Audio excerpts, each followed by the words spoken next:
I'm David Knowles, and this is Ukraine, the latest.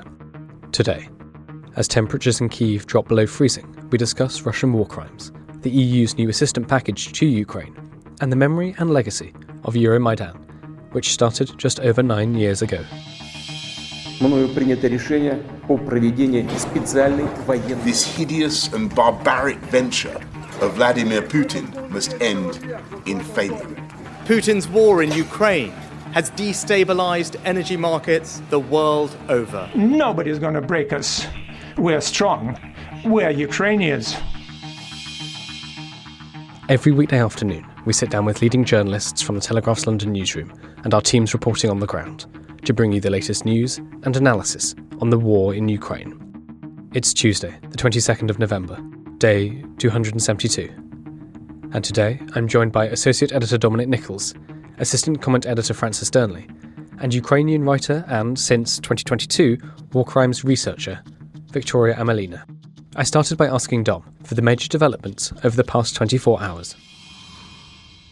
Well, hi David and good afternoon everybody. The effect of the recent Russian campaign against national infrastructure in Ukraine is showing some evidence here. So President Zelensky, in his nightly address last night, said that the airstrikes have destroyed half of Ukraine's energy capacity. And we know today that the average temperature this morning, I think, in Kyiv was -4. So President Zelensky said, quote, "The systematic damage to our energy system from strikes by the Russian terrorists is so considerable that all our people and businesses should be mindful and redistribute their consumption throughout the day. Try to limit your personal consumption of energy," end of quote. So this is millions of Ukrainians now likely to be living with blackouts until the end of March. They're suggesting. So the Sergei Kovalenko, who's the head of Yasno, provides energy for Kyiv, said he's advising people to stock up on warm clothes, blankets, and think about what they're going to do in long periods of outage. He said it's better to do it now than to be miserable. We've seen from friends of ours in Kyiv footage of parcels that are being left in elevators, in lifts for anyone caught in lifts during a power strike. If they're stuck in a lift, there's food, water, and sort of basic provisions and blankets and what have you to keep warm in there. So it is starting to bite. Volodymyr Kudrytsky, who's the head of Ukraine's national power grid operator, said that they'd suffered colossal damage. His words, colossal. There had been colossal damage to Ukraine's power generating facilities. But he said calls to evacuate the country is inappropriate. He said, quote unquote, inappropriate. President Zelensky has not called for that. Some others have suggested. That's not. That's not a criticism of Zelensky's address last night. But he's saying that it's not an irrecoverable situation. Also today, we've got news from the EU. Ursula von der Leyen, the EU Commission President, says the EU is going to send another €2.5 billion for urgent repairs and reconstruction. And she, in a tweet, she said they're going to plan. EU's going to send €18 billion for 2023 or in 2023, and said we will keep supporting Ukraine for as long as it takes. So fairly hefty commitment there from the EU on the reconstruction side, which is good. We need that. We need to be thinking about that, and obviously there's a pressing need now for generators and other equipment to provide power right now and to fix the power supplies and the water supplies that have been destroyed through Russia's campaign. A couple of other bits and pieces, but I'll just let you come back on that first, there, David. Thanks very much for that, Dom. We'll come back to you in a minute. Francis, what would you like to start with? Well, thanks, David, and good afternoon, everyone. I just wanted to return, first of all, to the story, of course, that I mentioned yesterday at the end of the podcast, which is this manner of Russia's war crimes. Now, we're hearing further developments in this space today, 3 considerable ones. So I just wanted to focus on this first. So the first thing to say is the US has said that they could implicate Moscow's top officials in war crimes after Russia has, in their view, systematically murdered, tortured and kidnapped Ukrainians. This is according to the State Department's ambassador for global criminal justice. She said that there's growing evidence that Russia's invasion of Ukraine has been accompanied by systematic war crimes committed in every region where Russian forces have been deployed. When we're seeing such systematic acts, including the creation of a vast filtration infiltration network. It's very hard to imagine how these crimes could be committed without responsibility going all the way up the chain of command. She's called the situation, quite strikingly this, a new Nuremberg moment. Of course, a reference to the war crimes trials held in the German city at the end of the Second World War of the senior Nazi officials. So a very striking intervention there. The mayor of Melitopol in southeastern Ukraine has revealed details of alleged war crimes in his city. He's talked about kidnapped and tortured residents who were showing support for Ukraine, saying that people were detained, returned malnourished and wounded. I've been informed about a released prisoner who was left with only skin and bones. His skull is fractured, and said conditions in Russian captivity are worse than in Auschwitz. So very, very striking comparison point there. And he went on in a quotation, "When they come to the next cell and break the arms and legs of prisoners so that their screams can be heard throughout the detention centre, you understand that at any moment you can come to your cell and do the same to you." And finally, I just wanted to, in the same theme, talk about the issue of children again. And this is something that Dom flagged with me earlier in the week. So I'm grateful to him. It's just some research that's been conducted by the Institute for the Study of War. Russian sources and proxy officials are rather flagrantly touting the forced adoption of Ukrainian children into Russian families. There are all sorts of Russian bloggers who apparently have begun circulating a multi-part documentary series about Ukrainian children from the Donbass who've been adopted into Russian families. Now, this documentary, as I say, is not necessarily an official documentary, but it cites a figure of over 150,000 children from the Donbass in 2022 alone being evacuated. Now, it's unclear how they've calculated that figure. I think the Ukrainian officials have estimated this number to be around 6,000 to 8,000. So, a vast difference in figures here. But essentially, this documentary is sort of gloating, really, about what's been going on and flagrantly talking about it, as I say. There's already been quite an interesting remarks made by the Russian Federation Commissioner for Children's Rights, who's talked already about bringing difficult teenagers from various Russian regions and occupied Donetsk and Luhansk to engage in preventative work and military preparation. So again, sort of suggestions there of children being used in the war effort in some way. And just lastly, of course, talking about the forced adoption programs and the deportation of children under the guise of vacation and rehabilitation schemes. So it seems, as I say, that there is much going on in this space, a lot of research that's being done, and it's something that we're going to, as I say, draw more attention to in due course. But of course, all of this, it should be underlined, are violations of the Convention on the Prevention and Punishment of Crime and Genocide, and in some articulations would constitute a wider ethnic cleansing effort. So, as I say, three interconnected stories there about Russian war crimes, which no doubt will be a core focus as winter sets in. Thanks, Francis. Dom, can I come back to you? Let's link this, I think, to the Kyiv incident first, and then I know you've got a few more updates around some of the other actions on the front lines. Yeah, sure. So Kyiv in Luhansk Oblast, so central east of the country. Footage came out a few days ago of an incident there that is being touted as, or some people are leaping out the blocks and saying war crime. I mean, it takes a lot of investigation to prove that. And it's taken me quite a few days to actually track down the source film, which is itself edited. So I'm choosing my words carefully, as you can tell. It's not bloody or gratuitous. So I think it is safe for everybody to go and have a look at. You're not going to. There's no gory images. But what this film purports to show is a house in Makivka.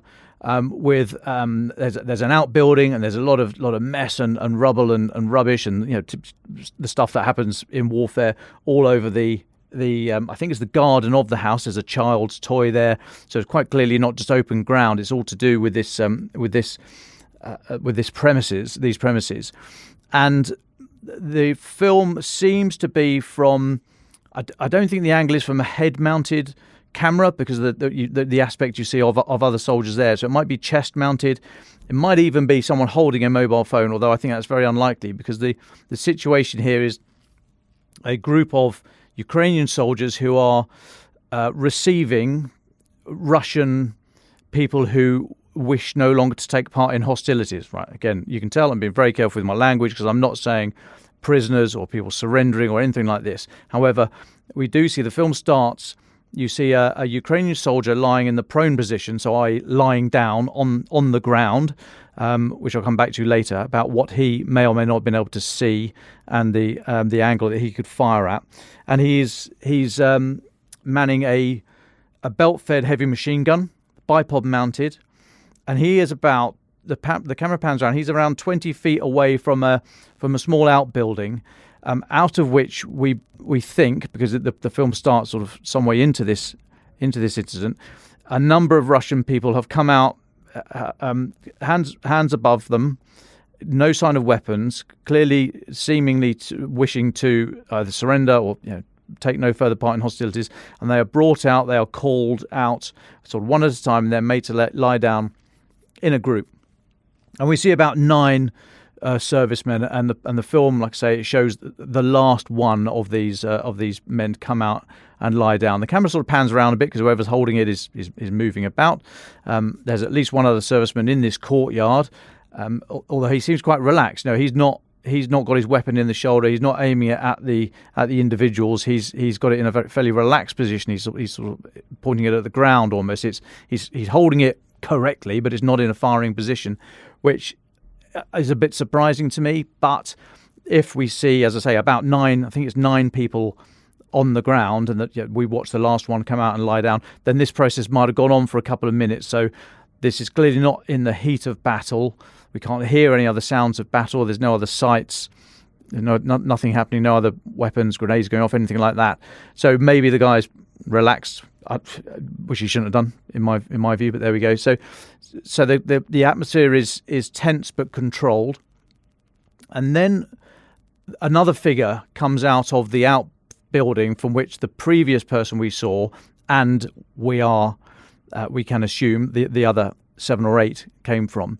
A figure comes out of this building and runs out and has a weapon at the hip and fires. You hear it, and you can see expended gas. You can see the smoke from the end of the barrel. You can see the typical signs of a weapon being fired. The camera then goes haywire because whoever's got it is either leaping for the ground or raising his own weapon or doing something. So we don't see what happens next. We can hear a lot of firing, and that's it. So it's a very short clip, and there's also a glitch in it. So towards the end, we see I'm assessing the 9th Russian soldier come from this outbuilding, hands on his head, and lie down. There is then a slight blip before which the other individual comes out and starts firing. So it's not an unbroken line of footage. However, this has been doing the rounds for a number of days now, and people are suggesting this is. I've seen all sorts. I've seen people alleging it's a war crime by the Ukrainian soldiers because they are firing upon people who have surrendered. I've seen other people saying no, it's nothing of the sort.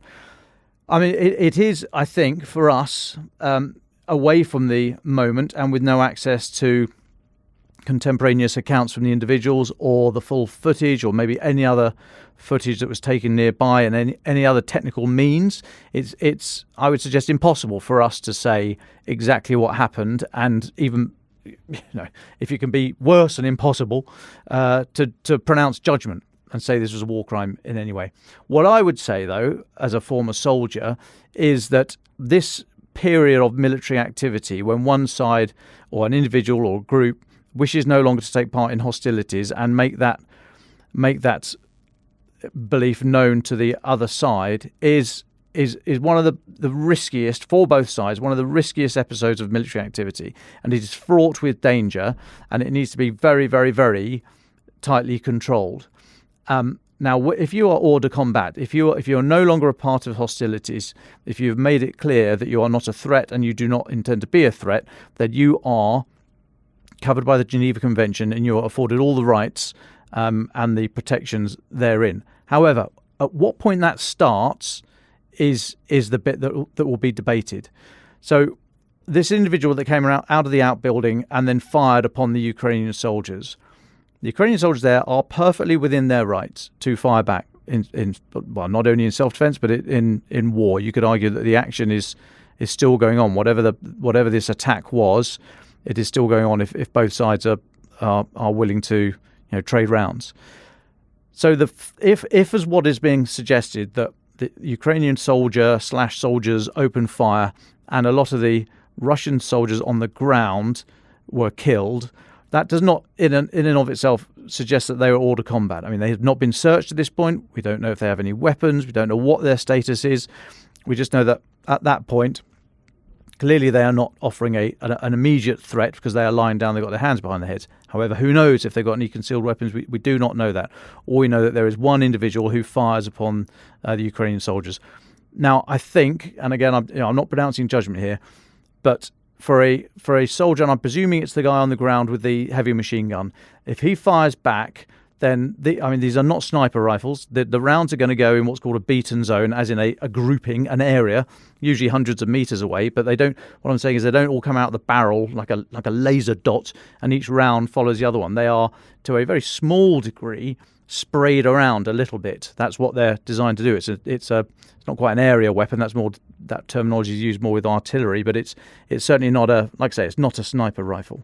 And in the close proximity, as I say, the guy lying in the prone position, lying down, is probably 10, 12 feet away from the individuals lying down, the closest of the individuals lying down, and the man that comes running out of the outbuilding firing. It's probably about a dozen feet away.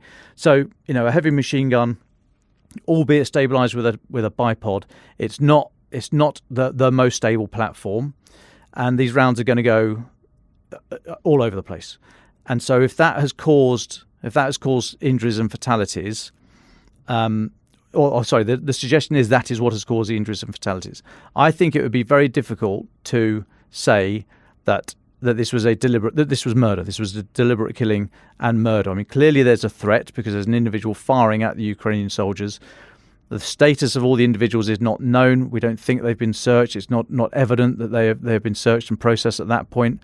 Their hands have not been bound, so they've not been detained properly, and therefore I think it would be very, very difficult to suggest that this was a deliberate act of murder.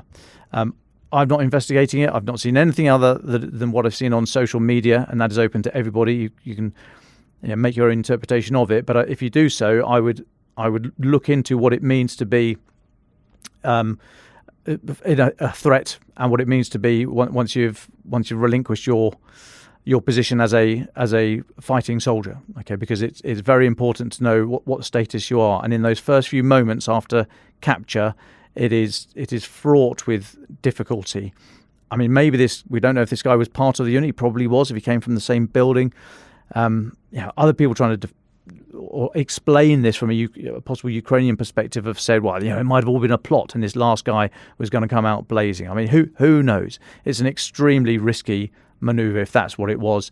But if somebody's just got it into his own head that, sod it, I'm not going to surrender, I'm going to go out, I'm going to start firing my weapon, then I'm afraid the other people in the immediate vicinity, it is almost impossible for the Ukrainian soldiers to ensure that they are also not caught up in the action that's required to relinquish the threat to their lives from this individual that's just come running out. So it's all quite murky. It's all fraught with legal nicety. You and I are not going to come to the bottom of this just by looking at the social media film. However, as I said, it doesn't show gratuitous violence. It infers it clearly because we think we know what happens next, but it doesn't show it. So, if you don't want to believe what I'm saying, then go and have a look for yourself. You can find it all on social media. But this is not the last we've heard of it. I'm already being bashed on social media for being an apologist for Ukrainian war crimes. Welcome to the world of mute, you numpties. But yeah, go and make your own minds up. But this is an extremely difficult part of military activity, and this will happen. It's happened in every war so far. It will happen again in this one, and it will happen in the future. Well, thanks, Dom, for talking us through that carefully. And I'm sure, as you said, we might have to return to this in the future. And Dom, just very quickly, because I would like to bring in Victoria, as soon as possible. You've got two more interesting updates for us. A possible maritime drone strike on the Black Sea Fleet in Russia. And there's been some noises about the Kinburn Peninsula again. And would you just talk to those two, and then we'll go to Victoria? Yeah, okay, so very quickly, today's UK Defence Intelligence report says that there was an attack last night on an oil terminal in Novosibirsk, which is a port on Russia's Black Sea coast. It is we think it's the new base, or it's certainly a major base of Russia's Black Sea Fleet. They moved there. They certainly, we assessed, moved their Kilo-class submarines there after the October 29th maritime drone attack on Sevastopol. There's an oil terminal very close by. Novosibirsk is about 100 k's southeast of the Kerch Bridge, so it's on the Russian Black Sea coast. This story was reported in local Russian media, but now some of those are being taken down. So this is UK Defence Intelligence saying, well, this is, they sort of mark this attack and saying Russian commanders are going to be concerned about threats to all the amphibious landing ships based there and other sort of logistics ships, because they are extremely vulnerable without escorts, and they are assessing, so British Defence Intelligence assessing that these ships and the port has had a much more important role in supplying Russian forces in Ukraine and Crimea since the Kerch Bridge was damaged. So that's one thing. Link it to, so H. Sutton, he's the guy behind the Covert Shores website, website and Twitter feed. Have a look on Twitter.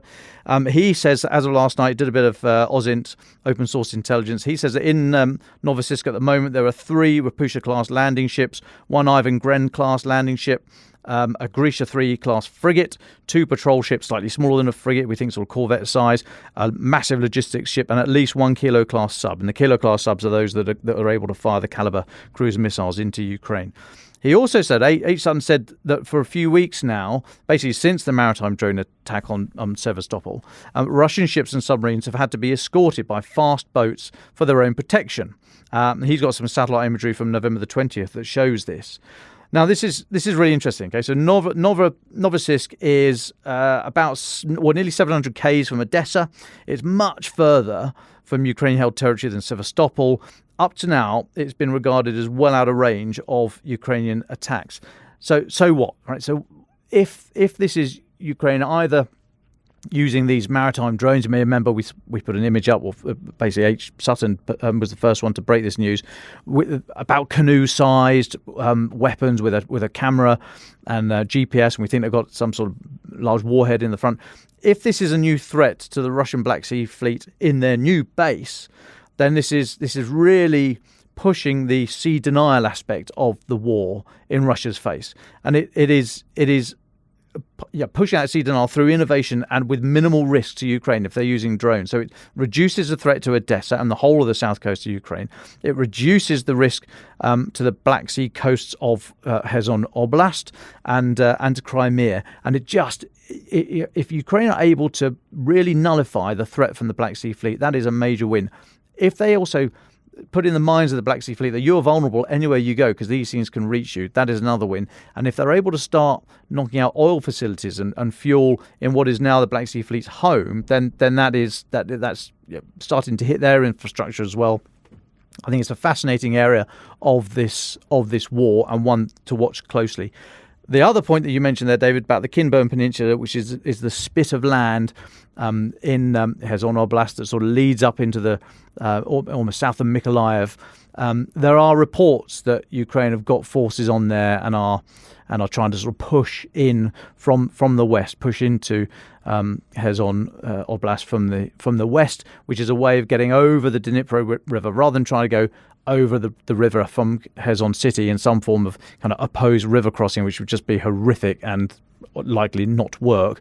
They've either got the option of going around the east, around the Zaporizhia area, and that's a long drive down to try and reclaim the rest of Kherson Oblast, or come through this Kinburn spit. I mean, it's tiny. It's sort of boggy land, sandy land. It wouldn't really work for large volumes of heavy armor, even if you could get them across the water.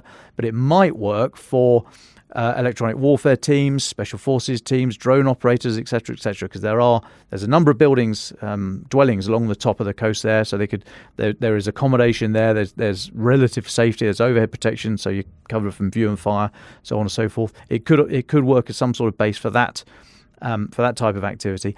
I'm very sceptical, partly because it is just a spit. It's a lump of sand, and it's a long way from anywhere. And I'm especially sceptical because Ukraine are pointing us towards it. However, the reporting is out there. You will see it. It's not the last time by any stretch that we will talk about the Kimburn Peninsula. So do go and have a look at that, or Kimburn Spit in some areas it's called that. But do go and have a look and have to zoom in closely and have a look at the type of ground it is, because anyone that says that there could be a major armoured thrust coming from the west, I think, are a little bit outlandish in their views. But okay, I'll take a pause there. Yesterday, in his nightly address, Ukrainian President Volodymyr Zelensky remembered the anniversary of the Revolution of Dignity. Monday, the 21st of November, marked 9 years since the start of the Maidan uprising, when Ukrainians marched and protested in Kyiv following the then pro-Russian government's decision not to sign an agreement that would ultimately make the country more aligned with the European Union. The 2013 demonstrations and deadly clashes resulted in the deaths of at least 108 people, including by police sniper attacks on the crowd gathering in Kyiv's Independence Square, and forced the resignation of the then president, Viktor Yanukovych. In March 2014, Russia invaded and annexed Crimea and areas of the Donetsk and Luhansk oblasts in Ukraine. This started years of warfare over the territories that came to a head with the start of what we call the full-scale invasion of Ukraine in February 2022. Mr. Zelensky said, "The freedom and dignity of Ukrainian people is more than 1,000 years old. There are many threats to the freedom of our people and the very existence of Ukrainians. Now we have a historic opportunity to defend Ukrainian freedom once and for all." He added, "I believe that it will be so." Looking back on Maidan and the role it played in the development of Ukrainian politics and society, we spoke to novelist and participant of Maidan, Victoria Amelina. Here's our conversation. Hi everyone, and thanks for having me. And you don't have to apologize, since clearly the news on the weapons supplies and news from the front line in Ukraine are the most important thing right now for us. Before the full-scale invasion, I used to be a novelist, an essayist, so a Ukrainian writer. I also used to organize a literary festival in the Donetsk region. The festival was called New York Literature Festival, as there is a small town called New York in the Donetsk region. And it's still controlled by Ukraine, and I think will be. Though it, of course, all changed on February 24th, 2022. And I no longer write fiction because the reality is so intense and symbolic that fiction seems senseless to all of us here. So right now I work as a war crimes researcher and also write non-fiction about people who together with me document war crimes in Ukraine. Well, thanks, Victoria. Just before we talk about Maidan, could you just tell us a little bit about your life in the past few weeks? We know that the temperature has dropped across Ukraine, and we mentioned the strikes on infrastructure at the beginning of this podcast. How has it affected you, and how are you dealing with it? Well, I live in Kyiv. I was planning a beautiful life in a tall building in the downtown Kyiv. It has more than 25 floors. So as you can imagine, it's not very convenient to get to my apartment when there's no electricity and elevators don't work. There's also no water and heating due to power outages. So it was quite tough, but it's important to have friends always, especially at times of war. So when there are power outages, I can go to my friends' apartments, and so we manage to survive like that. But of course, I'm really worried if there will be a total blackout, because in that case, my apartment on one of the top floors won't be livable. I mean, I still have nice views that I dreamt about, but other than that, of course, in winter, you cannot survive on the 20th floor. Victoria, would you take us back to Maidan? It was the anniversary yesterday. What were you doing then, and what was the political scene like in Kyiv? Before the Euromaidan protests started, we worked quite a disappointed generation. I mean, I was born in 1986, so I'm a Chernobyl generation, so to say.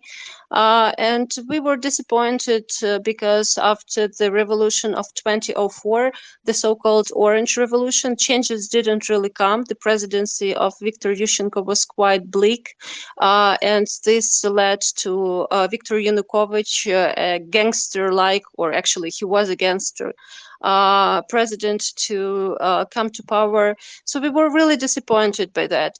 Still, we did live normally. I mean, if you were a journalist or an activist, you could be targeted by the government. But ordinary people felt secure and had hopes for slow but a steady European integration. That is why, of course, when government suddenly decided not to sign the trade agreement with the European Union, it sparked protests immediately. But those protests wouldn't become a great deal unless Yanukovych and his accomplices not decided to beat up students on Maidan. I wasn't joining students at the initial protests, but I was in Kyiv immediately after the students were beaten by the police, brutally beaten by the police. And this was an important moment for Ukraine because everyone who was coming to the streets that day didn't know if he or she would be joined by others. And we've already seen those, blood on the faces of young students, and we knew that anything could happen. But still, that several hundred thousands people showed up to protest against police brutality. And so these protests for going into European direction came to be just protests for human rights, rule of law, and dignity. So it was very important for me as well. I used to be a working mom back then. I had a 2-year-old child, so I couldn't be on Maidan all the time. I also had to work, but I came often, and Maidan managed to create kind of parallel society in Ukraine. We had everything there: library, university. It was full of all kinds of art activities. I was beginning to write at the time, and my poems were printed out and hanged on the walls of the Kyiv administration. And I think back then we realized that we have each other, we can trust each other, and that we would be able to build the country that we were dreaming about. Just very quickly on that, you mentioned a library and a university. Could you talk us through that? What does that mean? What did you see on the streets? What were people doing? There were, for example, lectures. So, of course, students started all this revolution, and their lecturers from professors from the universities, of course, all supported Maidan. So there were actual lectures for the protesters. You could, not just wander around, but also join and listen to a lecture. You could take a book because, of course, the core of protesters were people from Kyiv, but people also came from different places. So if they would need a book to read before going to sleep, they could borrow a book.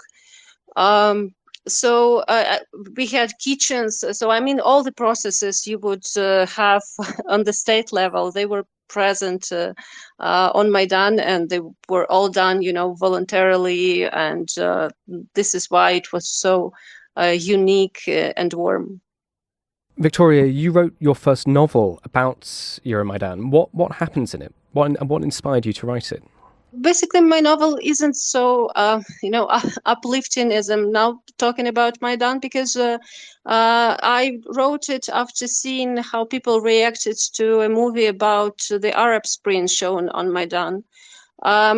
Somehow, maybe because I'm a writer, even when there were those happy days when we mostly, concentrated on creativity parts of protest, I realized that this doesn't work, and government won't pick up, and we won't pick up, so this might end up with violence.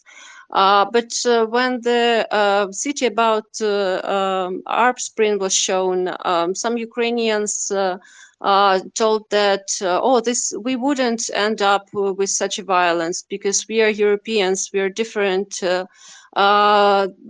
are good guys there, but they are somehow so emotional.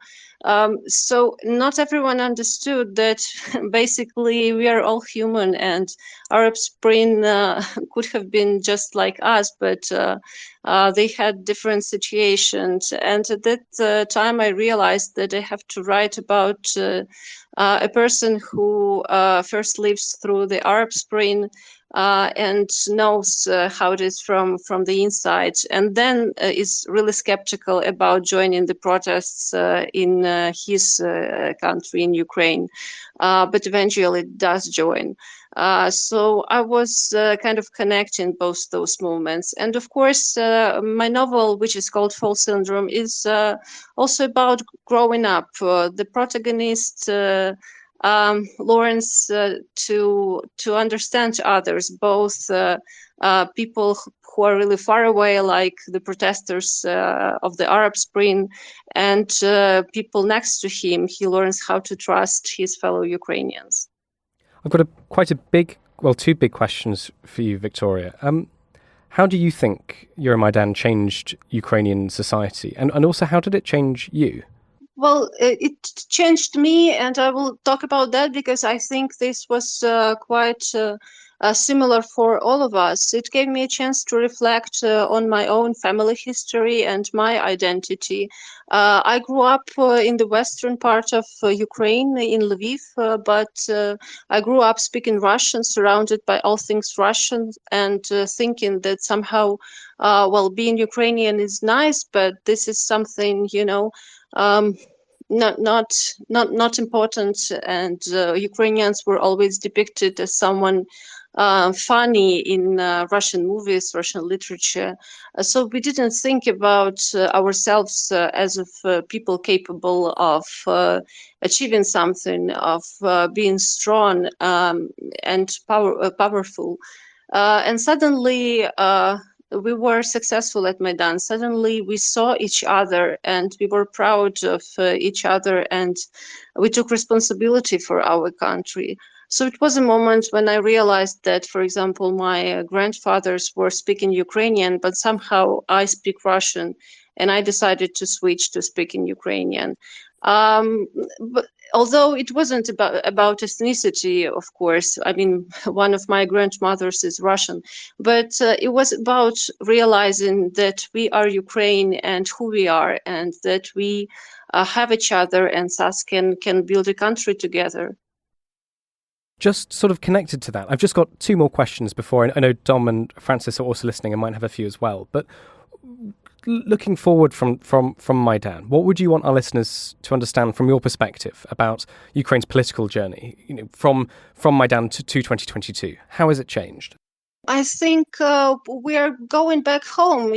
I mean, the first slogan of Maidan was very simple: Ukraine is Europe, and we didn't mean, the level of life or something. We meant values, and I think Ukraine is the only country where people died for the flags of European Union, and it meant something really huge for us. And it doesn't matter even that the UK is not currently in the European Union, because we meant Europe, which include this, common space and means to us dialogue, rule of law, human rights, things like that.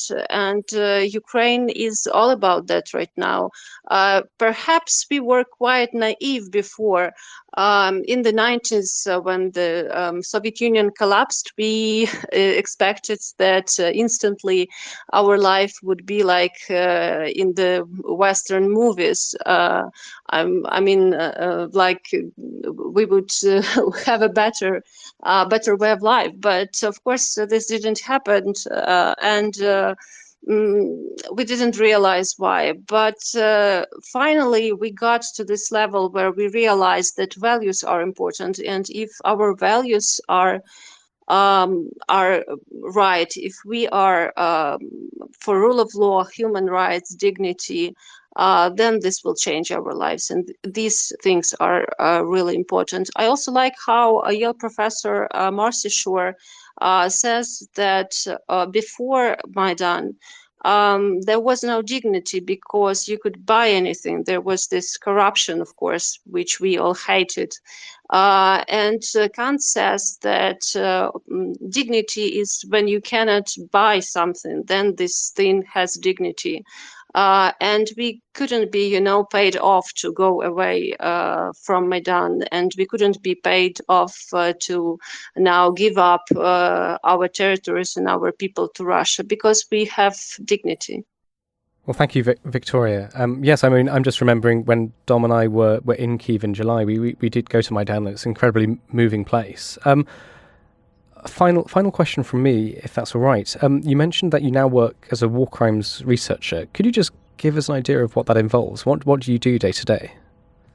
So it's not like I'm on a mission every day, but I'm a war crimes researcher working on the ground. So, for example, I can go on a mission to Izum. That there would be a team of 6 other war crimes researchers like me, which have a plan to, for example, explore the forcible abductions in the Izum region. And this is unfortunately very easy to do, because if you just get out of a car and ask a random person if he or she knows about people who were abducted during the Russian occupation, you will necessarily meet such a person, and this person will lead you to many eyewitnesses and survivors. This way, and I'm talking actually about a real case, this way in Balaklia, our team discovered 3 torture chambers during a week. Which is, of course, striking because this is just a team of 6 people. We reported those findings to the General Prosecutor's Office of Ukraine and Ukraine's Security Service, and they were able, of course, to send a laboratory there and add materials that we've gathered to their cases. So we are working basically as an adjunct team to Ukrainian judicial system, and we are also ready to pass the testimonies to the international organizations like International Criminal Court and others, and also archives and sometimes media if the witness agrees to that, of course. Well, thanks for all of that, Victoria. Dom and Francis, do you have any questions? I'll go first, if that's all right. Thank you very much, Victoria, for talking to us. Really interesting hearing your perspective on obviously a very significant event in Ukrainian history. My question is just one about, I suppose, the memory of Maidan, really. I'm interested in the symbolic resonance of it and whether it was always this national event celebrated by the majority of Ukrainians, or whether it began life as something only celebrated by a sort of liberal minority first, and then its significance became wider as time went on. My feeling is that it was always significant. I mean, we all understand that immediately after Maidan, Russia annexed Crimea and started its hybrid aggression in the Donetsk and Luhansk regions. So the memory of Maidan was always in the shadow of war, because war was the most important thing for us since 2014. So we couldn't really concentrate on preserving memory. But this was, important for everyone I know to go to Institutska Street in Kyiv, to visit Maidan, to see where it all happened, because of course not everyone was present there in February, like I wasn't. It was very important for everyone still to, honor the memory of the people killed there. We call those heroes Heavenly 100.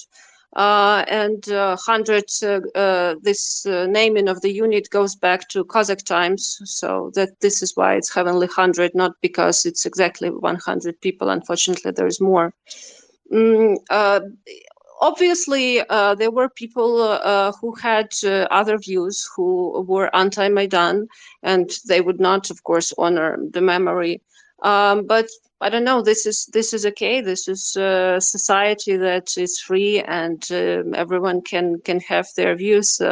Unfortunately, of course, this memory became very important also because there is a war, and we need unity to win. But I would say that majority of Ukrainians honor the memory of Maidan heroes. Well, that was going to be my next question. Actually, is how has the war changed perceptions of Maidan? How has Maidan been seen in the context of the invasion back in February, or perhaps even earlier than that with the annexation of Crimea? You see, we just realized that Russia used this moment when Ukraine was weak and behaved like a looter who tries to steal something while the master of the house is wounded. But unfortunately, what was lost definitely is the part I was talking about. Because before this interview, I was thinking that I should tell you about this library, university, art, because of course it all ended up with those shootings in the main square of Kyiv. It ended up with tragedy, and then the war started. But in the beginning, this was all about solidarity and feeling so warm and together, and it helped a lot to build such a vibrant civil society in Ukraine that we have now. And I think it's quite a phenomenon.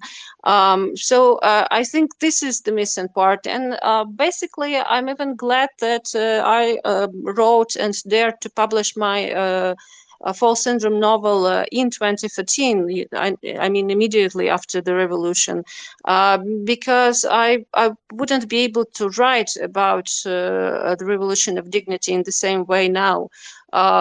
Because of course we are all much more saddened, and I wouldn't catch this vibe of coming together and believing. We were desperate. I mean, I realized that there wouldn't be an instant wonder that we wouldn't be in European Union tomorrow for sure. I mean, I wasn't naive, but still, to despite everything, risk your life and try to change and have dignity to strive for a change. This was really important, and I'm really happy that I lived through that. I've been witness to that, and my friends are those who even fought at Khrushchevskoho Street. So this is very important. Just one final question from me, and I know that Dom will have a question or two as well.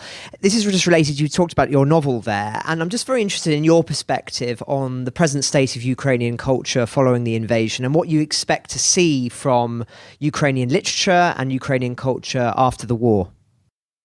We were always caught in this trap of explaining ourselves. Ukraine was a blind spot on the mental map of Europe and world for a long time. So we always had to explain too much about ourselves instead of writing about, general global issues. And I would like Ukrainian literature to stop being provincial in a sense that we should not only define ourselves in our novels. We should, write about define the world, not just ourselves. But this also means that the world should also view us, as equals. That I would really love that you'd like to hear us not only when we speak about war and Ukraine, but also about, climate change or other things that concern every one of us. So I really would like us to just become, integral parts of Europe and free world in cultural sense as well. Well, thank you, Francis, for your question, and thank you very much, Victoria, for your answer. Dom, can I ask, is there anything from you, or shall we go to our final thoughts? Just one quickie, if I may. And Victoria, lovely to have you on. Thank you so much for doing this. Nearly 10 years on from Maidan, a lot of the people fighting today were children back then, or very, very young, and maybe not aware of the political context they were growing up in. So I'd just be really interested in your thoughts on, so where is the spirit of Maidan today? How do you keep that going? And is it wise for any politician from any party of any colour to try and claim the spirit of Maidan, or is that the surefire way to upset the vibrant civil society you describe? Thank you. Finally, I'm right now at my friend's place because I didn't have hot water, so I moved to her apartment today. She's just 24, so she was essentially a kid when Maidan happened. And right now she's a leading figure in culture management in Ukraine, and she's just one of many examples of people for whom Maidan was, a major event that happened during their childhood. And you don't have to even explain to them because they were all following Maidan. It's worth saying that even when you were not in Kyiv, so in the center of events, when you walked out to the streets, you could hear, like when the windows are opened, you hear the sound not from the TV even, but from the internet translations, from all the streams people are listening to. And of course, the stream is one from the most popular channels, so you can go and hear. So people just were watching and following, and I think for the kids it's even more magical, because to them this was a place and struggle which they couldn't join, but which they admired. Well, thank you, Dom. Thank you, Francis, for your questions. And thank you, Victoria, so much for your answers. We're coming to the end of our time together today, unfortunately. So can I just ask all of you for your final thoughts? Victoria will ask you to go, as our guest, please go. Please, you can have the very final one. So Dom and Francis, would you like to go first? Sure, I can kick off there. I think as we see the impact of the attacks on civil infrastructure, we can see what's happening in across Ukraine, in Kyiv. Now the snow is arriving. Now is the time really to look to our political leaders and see what they are doing and stepping up, not only in terms of the weapon supplies, but also in terms of money, which was helpful, but in terms of assistance to that national infrastructure. So we need to keep our eye out and question if it's not there, a regular drumbeat of reconstruction and support for Ukraine, because it's starting to really bite now. Francis Denley. Just listening to Victoria talk about democracy and literature, I was reminded of an incident that took place on the train when I was away last week. There were a couple of younger people than me lamenting the state of the world. They were talking about the housing crisis, climate change, economics, and they were sort of in despair, really. I think that's the only way I can describe it. They were talking about how, democracy can't solve this. And I really saw in that moment that sort of that feeling, that thirst for clarity in these challenging times, in this sort of age of confusion and divided narratives. And it's as if the world has become so sort of large and incalculably complex for a single mind to fathom, that we crave somebody now, or a system that can make sense of it, that can offer easy answers to very complicated problems. And it almost sometimes, I think, feels impossible for democracy to untangle all of these issues. And it just really struck me, really, that from what they were saying, it's not too much of a leap to say, oh yes, I'd vote for some great figure, some benevolent dictator who's willing to discard all the norms of democracy in order to get things done and to solve all of these problems. And I just thought I would respond to this, after listening to them, because I think it's really, really important to make the point that even if you had the most benevolent dictator in the world, that the very notion of having one, I would argue, is immoral from the get-go, because you're eroding the very foundation principles of democracy, and you're opening the door for one less benevolent in the future. To hunger for any sort of easy solutions and dictatorial power, I would argue, is a sin in and of itself. And talking about literature, there's a wonderful scene that really resonates with me in Les Miserables, the novel, not the musical, when there's a group of young, idealistic revolutionaries who are gathered together, and one of them launches into this monologue about how progressive Napoleon was. He talks about how he made all of these profound reforms, transformed society, made France great again, all of this sort of stuff. And then one of them says and ends, what could be greater than this? And the student replies, or one of them, very simply, and says, to be free. And that's the lesson, I think, is that we should never be tempted to sell out our freedoms for simple solutions. That those who take democracy for granted often really don't deserve it at all. And I think that what we're seeing in Ukraine, as I've said many times before, is people who do really value the essence of democracy. It's been fought for and is being fought for now. And they know its value in a way that perhaps many people in the West take for granted. Thank you, Dom, and thank you, Francis, for that. Victoria, thank you so much for all your time. Would you like the final thoughts today? I would very much agree that democracy is precious and unique, and we shouldn't take it for granted. And I'd repeat again that Ukraine was such a blind spot for most of you, unfortunately.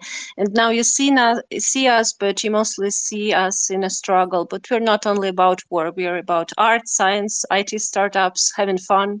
So in a nutshell, life. And thank you so much for all your support for the weapons. We mainly need weapons, as you know. But after the victory, I really invite you to do all other things with us, like IT startups, science, read us, listen to us, and everything like that. Thank you so much. Ukraine the Latest is an original podcast by The Telegraph. To stay on top of all of our Ukraine news, analysis, and dispatches from the ground, subscribe to The Telegraph. You can get your first 30 days completely free at telegraph.co.uk/audio. You can also listen to this conversation live at 1 p.m. each weekday on Twitter Spaces. Follow The Telegraph on Twitter so you don't miss it. If you enjoyed this podcast, please consider following Ukraine the Latest on your preferred podcast app. And if you have a moment, do leave a review, as it helps others find the show.